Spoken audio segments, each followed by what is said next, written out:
Welcome to How We Grow, an essential playbook to grow and scale your vacation rental business with advice and insights from the best in the biz, with your host, Lynell Gordon.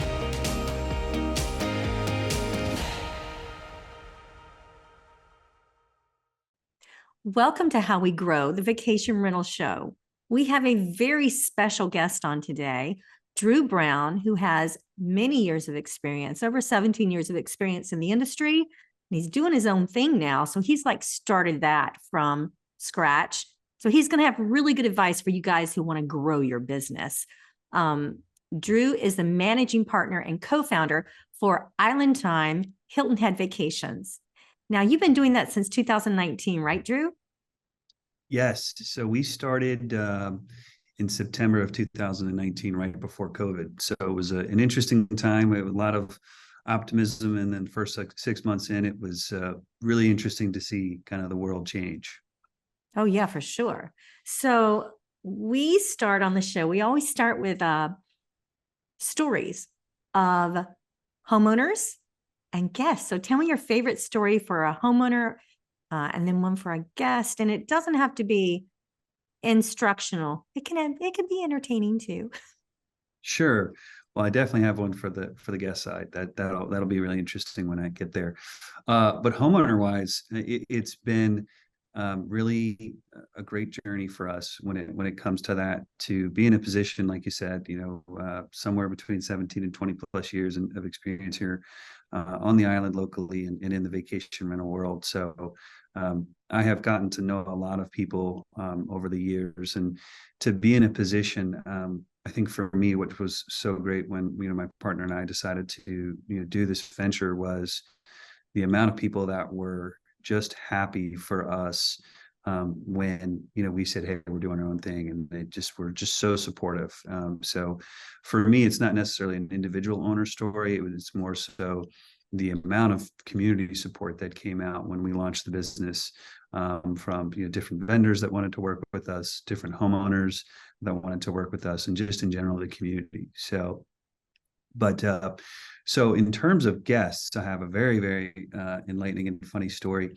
I always joke that I'm going to write a book when I'm finished with my career, and it's going to be "Yes, I Can Help You with That." It's the title, because yeah, we get the weirdest stories and the weirdest questions all the time. But probably the best that I ever got from a guest who called me very seriously, and it's always a great reminder that you have to, in hospitality and tourism, you have to understand that we live and breathe this stuff, and we are Absolutely knowledgeable about where we are and what's around our area. I had a woman call me dead serious and said, we love the dolphins that we see every day on our beach, right where we stay. And I'm thinking she's going to ask me about, dolphin tour information and, all that fun stuff. No problem. And she says, can you tell me where they release them? And I was just taken kind of aback. And I was like, I'm not sure I know what you mean. She said, well, yeah, we see the same pod of dolphin every day in the same place, and we just want to know where they release them from at the end, so and then we they can go get down, a seat. they go back, yeah. Right. And I had to very politely explain to her it's a wild pod of dolphin. They come up and down on high tide, and they eat, and so there's nothing I can do. I can certainly tell you more about that, but it really it's one of those that after all these years I still laugh about. I love that one. Yeah, I also had someone, probably the better one was, we have very large beaches here, and they were wanting to be in a situation where they were oceanfront, and they called us complaining that they weren't oceanfront, even though they were directly on the beach. We're not like other destinations have a very small beach. We have long beaches. We do a lot of restoration. So one of the things that they were complaining about was, well, do you really expect us to walk through all this warm, puddles of water to get to the ocean? And I had to very politely, go through with them and say, well, I can put in a call to the man upstairs, and I can guarantee in 12 hours it's going to be different, because high tide will come in and get rid of it all. So I like that one. I like that one a lot. Tell yeah. me, do you have a favorite homeowner story? I do. I used to work with lots of different homeowners, and to be in a position where I had a certain homeowner who at the time had his own tool company, and I was trying to get into his house and do all of the things that I could to get the house ready and do everything I could, and I'm in his garage, tightening down some things and on one of the hot water tanks, and I'm working away. There's a lot of times that I'm not hands on, and other times I am. It was a big time account at the time. This is years ago, and I didn't notice that he came into the property, and I didn't know that at the time who he was or anything, and he walked in and he looked at me and he said, "Well, what are you doing?" And I said, "Well, I'm tightening this valve down so that you had a little bit of a on your temperature gauge so that you have consistent water temperature." And he said, "No, what are you doing with those tools?" I said, "I'm sorry, sir, I just don't understand." He goes, "I don't sell those tools, so you can't come into my house and use those tools." And proceeds to go to his storage area and comes out and gives me a Oh, 110-piece tool oh, set and says, "When you're in my house, you have to use these tools." how wonderful. Yeah. So, and he gifted me a 110-piece. I still have How it to this day. So, sweet. I love that yeah. story. So if Well, you there just was, have to be in a position you connect. And I think that's one of the things I've been really um, fortunate, is to be in a position where I can find ways to connect with people and use that. This business is really a lot about it relationships. is. Yeah, it And is. you're just in a position you've got to really focus on that a lot. That's true. For sure it is. If there was one piece of advice that you'd like to give, when you started your company in 2019, did you start it from scratch? We did. So we were in a position where we were looking at trying to buy some other companies locally. And, my partner and I had been connected for a while at that point.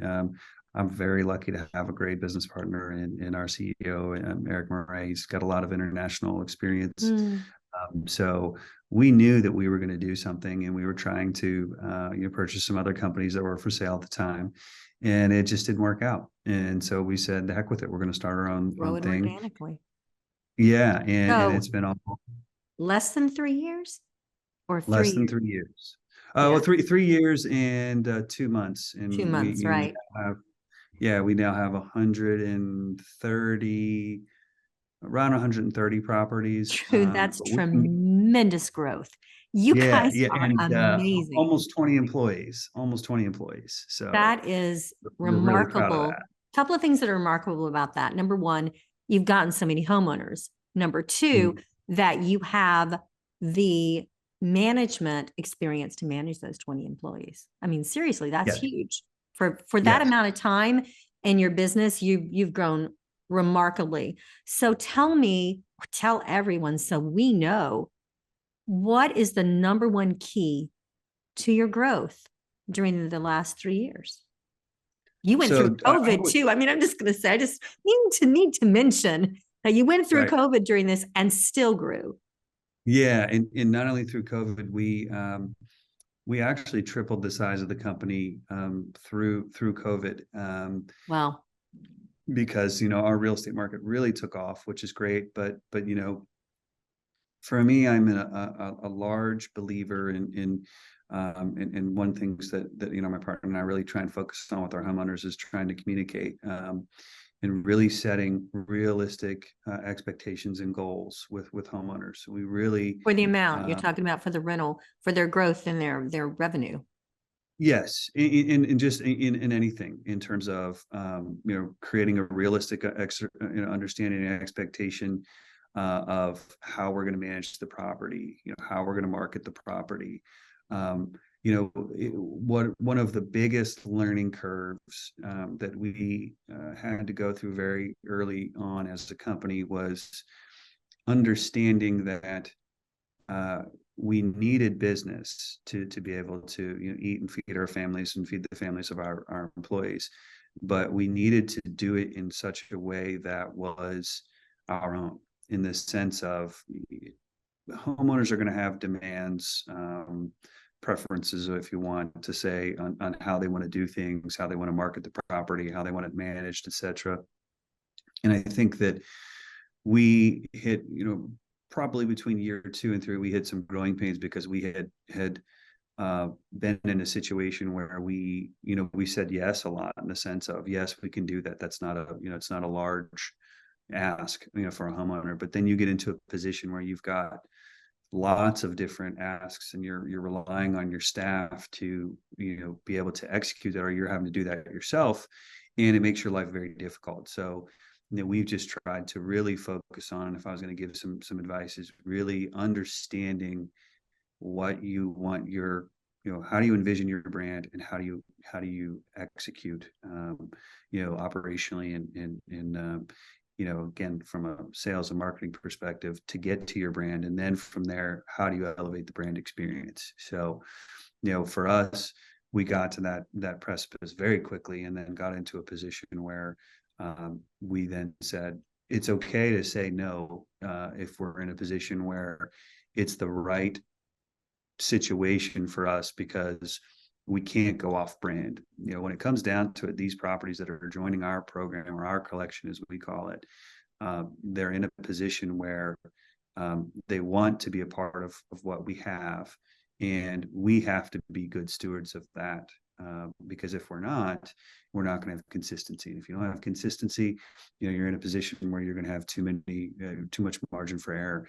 And especially in the vacation rental space and vacation rental industry, you don't have a lot of margin for error, because the littlest thing or littlest detail left unchecked can really cause an issue for everyone. So, I think, again, just starting with clear communication and clear understanding of what expectations need to be. And, if people are starting a vacation rental business and they don't know what, or don't have a model of what their expectation of success is, Mm-hmm. really need to sit down and do that. And I really think that you have to sit down and do a brand study and say, okay, who's my ideal market? Who's my ideal owner? Who's my ideal guest? How do I create a brand philosophy around that, to be able to say, this is what I want to attract from not only a homeowner perspective, but from a guest. And then you build from there, and you create your team, and create your marketing plans and your budgeting plans based around that, because you can't be in a position where it's very easy to fly by the seat of your pants in this business. A lot of times you have to, but Yeah. you need to have that goal and that vision that are always guiding you. And that's that's the same concept in any business. In the software business, you can only customize so much before it has to be choices for everyone to make. Mm-hmm. Because when you do that, like you talk about, when you do individual homeowners and you're doing this for one and this for the other and this for the other, unless you have, I think what you're saying is, unless you have the infrastructure behind already set up to do XYZ, then you're doing XYZ for everyone. So Right. that's when you were saying You that you set started. yourself up for failure. Yeah. Yeah, you hit the point exactly. I think that was the biggest, kind of, and that's still kind of the growth phase that we're going through, is, make sure there's proper protocols, making sure there's fail safes when things don't happen properly, and making sure, I don't like to say standard operating procedures. We like to use guidelines, so that, Right. people can. I want my entire staff to feel, and I know Eric's the same way, we want them to feel empowered to be able to make a decision. I always really try to manage with somewhat of a philosophy of, if the problem is, X, and that you can do Y and Z to make the problem solved, I'm only going to be upset if you don't take action. I'm not going to be, if you come to me and said, here was the problem and I did this and this, well, I can actually certainly learn from your thought process on how you did things, and we can correct that. But if you don't take action, you're putting yourself in a position where there's no real, not excuse, but there's no real answer to that, because Mm-hmm. things are so fast paced in our business. The majority of stays are somewhere between 3 and 7 days. So, if you're taking 2 or 3 days to solve a problem, then you're not in a position that's going to really affect the proper change. Right. I get that. So that's really good advice. I think for any business, is to sit down and do your business plan first. So you were saying, and I just want to make sure, because you've been so successful, I want other people to really hear what you've said. And as I understand it, you're saying that you sit down and you say, here are my offerings. This is what I'm going to offer. These are the homeowners that I need, or actually the properties that I need, right? These are the properties I need. These are the kind of guests I want to bring in, and then put a plan together on getting that. Because no matter Right. where you are in this world, you're going to have different guests, that are coming in from different places, depending on where you are. The people that come are from different places, as we know. So, Right. All okay. different markets. And different properties are going to offer different revenue for you too. This is just to start out. Did you look for the large companies and say, I want 4, 5, and 6 bedrooms? Or did you say, I want, 120 condos? What was your thought when you started out with that? Yeah, so really kind of created, and this is really where my business partner Eric came into. He's just I call him a spreadsheet wizard. We actually forecasted probably 3 or 4 different, actually 4 different budgets, and said, okay, if we get properties at X value, and we get homes at Y value, this is what it would look at, or if we get certain percentages of that. So we kind of had created a forecasting model for that. But we intentionally, in the very beginning, wanted to have a wide variety of properties, from 1 bedrooms to as large as we could get, because one, for being a new company, it allows you to have the most options. In 2, we kind of opened up all of the areas in the island and said, we're going to try and be offer a certain service level. And then what we were able to do is, once we got a base level of properties, we were able to really focus on adjusting the brand image and the brand level, so that what we basically do on an annual basis is we really say, where are we going with the company? Where do we want to go, with the company in the next 3-5 years?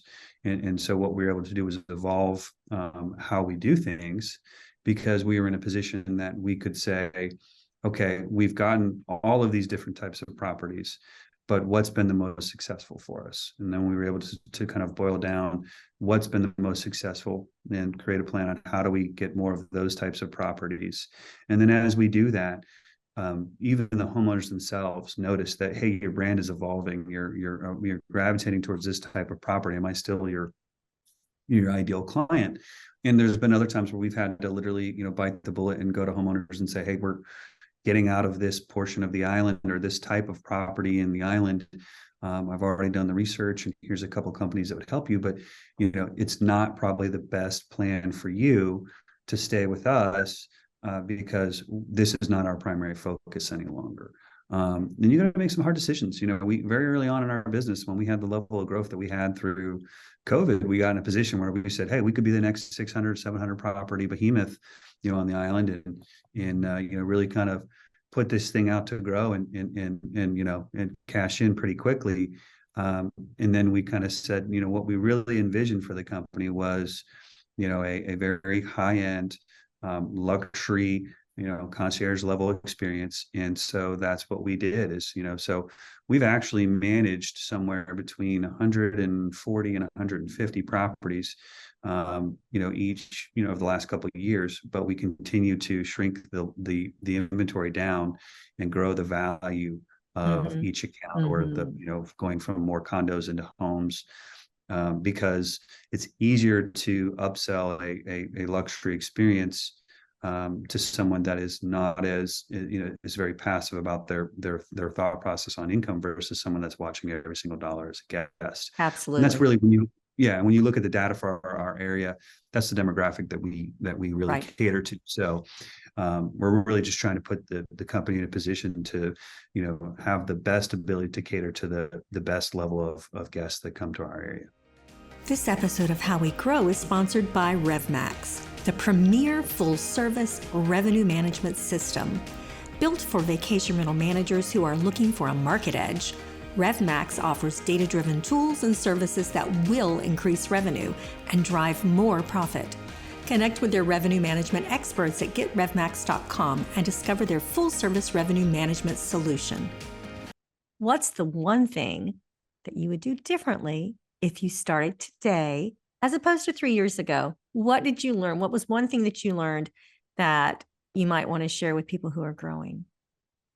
I can tell you, it was a hard lesson to learn, and it was, the value of who you work with and how they work, because that's a direct correlation to how successful you're going to be. I've had a lot of wonderful people that have worked with and for us, but we learned kind of the hard way that the level at which you take care of your people, and or the level at which they interact with your group as a whole, and that company culture is really, really, really important. We You had some talking people, homeowners? Or are you talking about uh, employees? both, Okay. both, All right. for me, it started out on the employee side, Mm-hmm. because, especially through COVID, and we needed people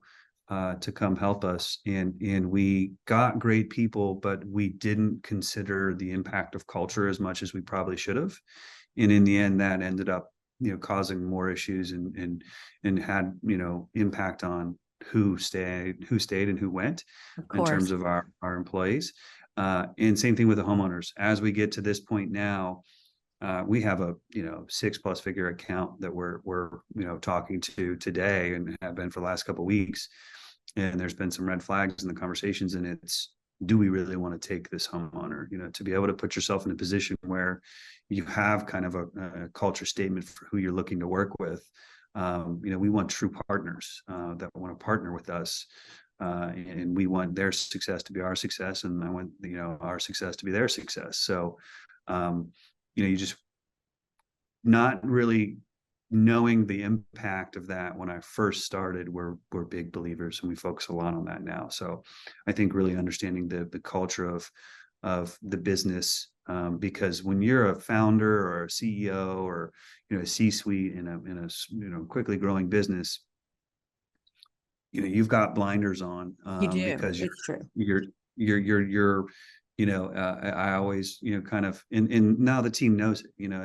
I say to them all the time, my job is to go out and really, I spend a lot of time with our current homeowners. I spend a lot of time with, developing business, as you do, and you're always really kind of forward looking, and you're Mm-hmm. trying to put everything into perspective, but you don't necessarily stop. And I think that's the other aspect of it too, is, knowing what I know now. The other advice I would give is, don't get involved in too much too quickly. Really do one thing extremely well, and then move on to the next thing and do that extremely well while you're doing the first thing extremely well. And that way you can really kind of build your own brand standard, because there's so many. I mean, look at tech stacks, look at different things in terms of offerings for guests, the amount of different things you can do for guests, then all of the different things that you're going to have to do to try and be profitable as a company. You really need to put yourself in a position where you're not taking on too much. And again, that's where having the wonderful experience and guidance of my partner Eric, and our CEO, he really helped me zone in on that and say, let's be perfect at one thing, and then we can move on. Mm-hmm. We really focus on that on a daily basis too. Well, you're in a very competitive market and it's a beautiful place. You have a great, I mean, it's really pretty there. And that's a very competitive market. So I want to offer a huge congratulations for this enormous success you've had so far. That's phenomenal. I wonder if there's something that you think that you guys do better than anyone else, or something you have specifically tried, like you just talked about, do something really, really well. Tell me what that Mhm. one thing would be. For us, the way that we were intentional about setting up concierge services, so it was really interesting. Um, I've always seen that imitation is the highest form of flattery, Mm-hmm. and that from the software world, you come out with a great tool, and then everybody's trying to push out your tool. But we were very intentional with how we launched the business and have concierge service, true concierge services. Not hiring a company to do it, or You do it offering in-house? discounts. We do it in house. So we've planned birthday parties, anniversary parties, golf trips, countless dinners, countless chefs at home, private chefs. How many Um, people do you have working that are their job is specifically to do concierge? so two. So we have two people that they focused on. And again, given the number of properties, that's a lot. And we do a lot of different things in terms of boat charters, and some other aspects that really make it unique. And within probably 6 months of us launching that, the big competitors had their version of it, and Sure. two other companies sprouted up that were brand new, Of course. literally took like the verbiage that we had, and just kind of spat it out on there. So And they're done that. That is flattering. You should be flattered. There's, yes, especially when same thing happened when we they did steal our your verbiage. website. Yeah, we did our website, and then boom, everyone else has got a version of our website. So I mean, I get it, and that's that that led us to really come up with one of our first marketing taglines for homeowners is we would always just come up with this saying. It was on all of our materials in the very beginning, which was often imitated, always innovating. Because homeowners would say, well, yeah, everybody does that, or it looks like everyone's doing that. And that's like that's true. They're doing that now. Now But they're they weren't doing it. doing that before. So Yeah, I can recall when there were no book it buttons online for vacation rentals. And we put those up there and we were like, it won't be long that everyone is going to have that there. That's been a long yeah. time. Well, you bring up a really good point that I wanted to kind of expand on just real quickly is, I think one of the other things that for new people in terms of advice, they need to understand the history of vacation rentals. So for me, again, almost being here in 20 years, first software system I worked on was a DOS based I reservation. remember that DOS space. I think I know Yes. which one it was. Yeah, and you could break it. So, Yeah. and to be safe, we had to, every time we made a reservation, we had to go to the, book about this big, Yes. on the desk, Yes. and flip it open and write Yes. it in. And that was Yeah. the time when the only really advertising and marketing you did was you put everything into print, and you did your catalogs, and you had one Annual photo. catalog. So, again, I think that that is definitely lost on a whole generation of people that are starting out now, and they can just say, well, we'll just get on Airbnb, we'll get on Verbo, and we'll get on Expedia, we'll do this or that. And we're just, I would caution people to do some kind of research on the history of, because what it shows is really it's such a fast-paced and ever-changing industry. You can't get caught up in all of that. You have to really be in a position where you understand that this really started from people opening up their homes to other people, and just try and keep that little thought of hospitality in there. That's the reason why we have nice personal touches with certain things. And when guests come to visit, we do gift baskets for certain levels of clients. Both for the owners and for the guests when they come in. If you're spending $30,000 a week, to come in and rent a house, we're going to leave you a nice gift, something personalized, to try and really make that impact, because you're in a position where if you do a great job, they'll tell a few people that you did a great job. You do a bad job, they're going to tell, The world, internet. everybody they know. And then there's social media channels. So, Oh yeah. They'll tell everyone in a matter of a couple of days. The whole world will know what happened. It doesn't matter exactly. anymore. Yeah. Yeah. My goal is just to never become a hashtag. So, No. Hashtags can be very good. Do want to be that's what I'm on. saying, in a bad way. I don't want to be a bad hashtag. No. Well, Dru, it's been so wonderful talking to you again. Congratulations on the amazing job that you guys have done there in Hilton Head. And I hope that things will continue to grow, and that brand is very successful. I have very close people to me that started that brand, that kind of brand in different areas.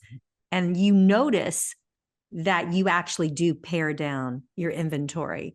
And people wonder, why aren't they so much bigger? But then when you have to pay the taxes and people look at it in the tax office and they go, why are they paying so much more in taxes?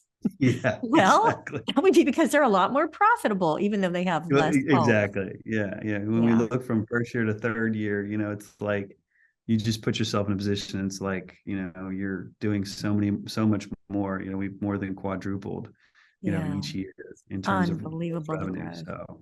So if anybody wants to grow, guys, I hope that you'll listen to this podcast. And Dru, can people reach out to you if they want to? They certainly can. Any of your listeners, you've got my info. I'm happy to connect. And again, as being someone that's involved with the VRMA as well, I try to it's what I was just on another podcast recently, and I just want to try and really get awareness out there for our entire industry. And so I'd be happy to connect. And if people have individual questions, I'm happy to try and answer, as long as I'm not working on something in the business at the time. So I want to tell everyone, don't forget, Dru mentioned this, and so have a lot of our other people that have been on a lot of our guests on the podcast have said, go to the VRMA, go to the different events, because people are there that will be happy to help you. Now, Dru is at Island Time Hilton Head, so you can look that up online if you want to reach out to him. I'm sure he'll be happy to talk to you, and I know it will be a good conversation. Dru, you have so much experience in so many different areas. I hope people will take advantage of reaching out to you for advice or information. And thank you so much for coming to chat with me. I'm really, really grateful. We see each other, we pass each other, at Verma. There's no time. We're so busy there. I know. We're always being pulled into meetings. So I'm so glad we got to spend this time together, and happy holidays to you and the entire family and everyone at Habit. It's been such a whirlwind this year. And can you believe we're already in December and towards the end of the year? No, I can't believe it. And I have to tell you, I love Inhabit. People ask me, am I serious about that? Because of, I owned my own business for many, many years. But you know what? It is a tremendous opportunity to work for a team. There's so many smart people. And the companies they have together for vacation rentals, they really it's care. Great offerings. They care so much, and they're really good people. And I love Scott Leggett most of anybody, but just saying. Yeah. Shout out to Scott. Love you, buddy. That's right. Everybody does. All right, Dru, thank you again. We'll see you. This episode of How We Grow was brought to you by RevMax. To find out more about how RevMax can help to grow your vacation rental business, visit getrevmax.com. Make sure to search for How We Grow in Apple Podcasts, Spotify, and Google Podcasts, or anywhere else podcasts are found, and hit subscribe so you never miss an episode. On behalf of the team here at Inhabit, thanks for listening.